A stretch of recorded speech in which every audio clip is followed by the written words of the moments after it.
বন্ধু, মা বাবাকে ভালোবাসা ফরজ। মা বাবার কলিজায় আগুন দেওয়া হারাম। কোনো যুক্তি নেই, কোনো তর্ক নেই।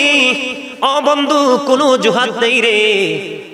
তুমি 1000 কোটি টাকার মালিক হয়েছো, তুমি 1000 কোটি টাকার মালিক, কিন্তু মা বাবাকে ভালোবাসো না। আজকে সকালবেলা না জানি গতকালকে দেখছি সভাপতি সাহেব টিভির মধ্যে খবরে দেখায় এক একটা ছেলে প্রফেসর, ইঞ্জিনিয়ার, বাবা মার ঠিকানা হলো বৃদ্ধাশ্রম। জোরে জোরে বলেন না নাউজুবিল্লাহ। এই কেমন হতভাগা সন্তান, এদের দুনিয়ায় মরার আগে পছন্দ হবে, ওদের আত্মীয় স্বজন সবাই দেখবে রে। যেই বিবির প্রলোভনে পড়ে মা বাবাকে ছেড়ে চলে গেল, ওই বিবিও তার পাশে থাকবে না। তার শক্তি থাকতে থাকতে যেখান থেকে সে সমস্ত টাকা পুঁজি করে নিয়ে যাবে। আপনারা দেখবেন যেই ছেলে বিয়ের পরে অনেক বেশি বিবির প্রেমে পড়েছে, মা বাবাকে ডিলিট করে দিয়েছে, ওই ছেলের জীবন বেশি দিন সুখী হয় না এবং এরা বেশি দিন পৃথিবীতে থাকতে পারে না। ঠিক না ঠিক? আমি নিজে দেখেছি বন্ধু, আমার এলাকাতে, আমার আশেপাশে অনেক জায়গা দেখেছি মা বাবার কলিজায় আগুন দিয়ে বন্ধু কোটিপতি থেকে পথের ভিখারি হয়েছে, হওয়ার পরেও সুখ পাইনি। আমি আপনাদেরকে বন্ধু ছোট্ট একটা হাদিস শরীফের একটা অংশ আজকে শোনাই। আল্লাহ রাব্বুল আলামিনের এক প্রিয় বান্দা ছিলেন, তার নাম হলো বন্ধু হযরত জুরাইজ। বুখারী শরীফের মধ্যে এসেছে বন্ধু, হাদিসখানা মুসলিম শরীফের মধ্যে এসেছে।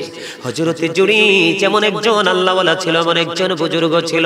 আপনারা আমরা যেমন জামাতে নামাজ পড়ি, সে একাই জামাতে নামাজ পড়ে সে মজা পাইতো না। সে একাকি অনেক দূরে গিয়ে একটা নির্জনে একটা মাটি দিয়ে হুজরা বানাইলো। ও বন্ধু, হুজরা বানাইয়া ওই জুরাইজ একাকি। আমাদের মধ্যে দেখবেন যারা অনেক বেশি আল্লাহ রাসূল পাগল, তারার কিন্তু গোলামের স্টাইলটা পুরো ব্যতিক্রম।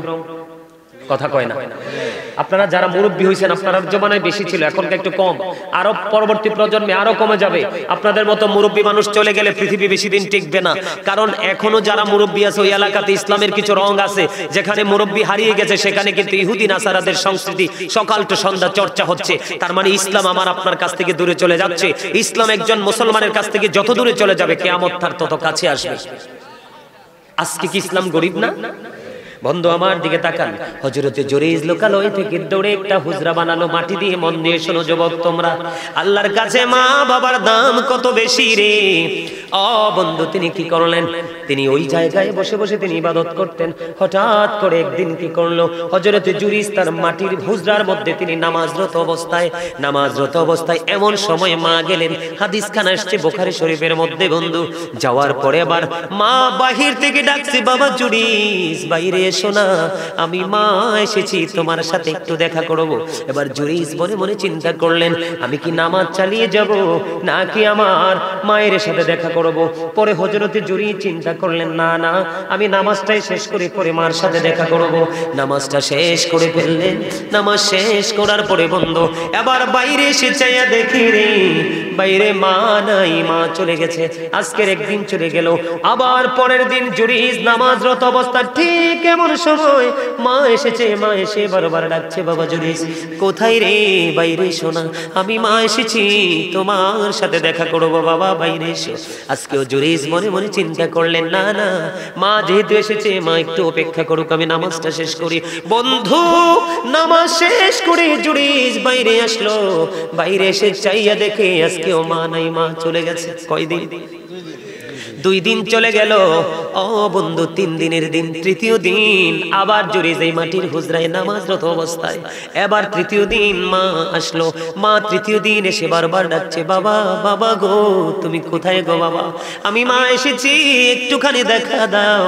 আজকে জুরাইজ মনে মনে চিন্তা করলো, আজকেও দেখা করব না, নামাজে যেহেতু দাঁড়িয়ে গেছি, নামাজটা শেষ করে ফেলি, তারপরে মার সাথে দেখা করব।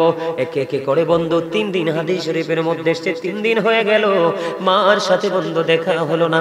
মার সাথে যখন দেখা হলো না, মা একে একে 3 দিন চলে গেল। তৃতীয় দিন যাওয়ার সময় মা একটা ডাক দিয়ে বলল, আল্লাহ, আল্লাহ গো, আমার ছেলের সাথে দেখা করতে আসলাম, একে একে 3 দিন চলে গেল, সে দেখা করলো না।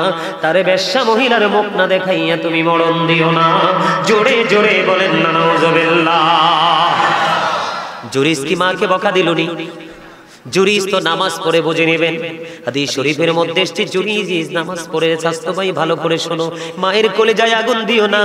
মা যদি কোনো কিছু চায় বল, মাকে বললো আর আমার মনে হয় পৃথিবীর আমি দেখিনি কোনো মা বাবা সন্তানের কষ্ট হবে, সন্তানের বোঝা হবে, এমন কোন বোঝা কোনো দিন কোনো মা বাবা সন্তানের কাঁধে উঠায় না। কথা বলেন না কেন? যারা বাবা হয়েছো তারা বুঝেছো কোন দিন বন্ধু সন্তানের প্রতি একটা বাবার যত মায়া রে, এর অর্ধেক মায়াও যদি বাবা মার প্রতি সন্তানের থাকতো, মরার পরে তোমাদের জান্নাত খুঁজতে হতো না, পৃথিবীটাকে আল্লাহ জান্নাতের সুখে ভরপুর করে দিত। এই পৃথিবীর বুকে দুইটা কারণে মানুষ অশান্তির মধ্যে আছে, অভাবের মধ্যে আছে, রোগ বিমারের মধ্যে আছে রে।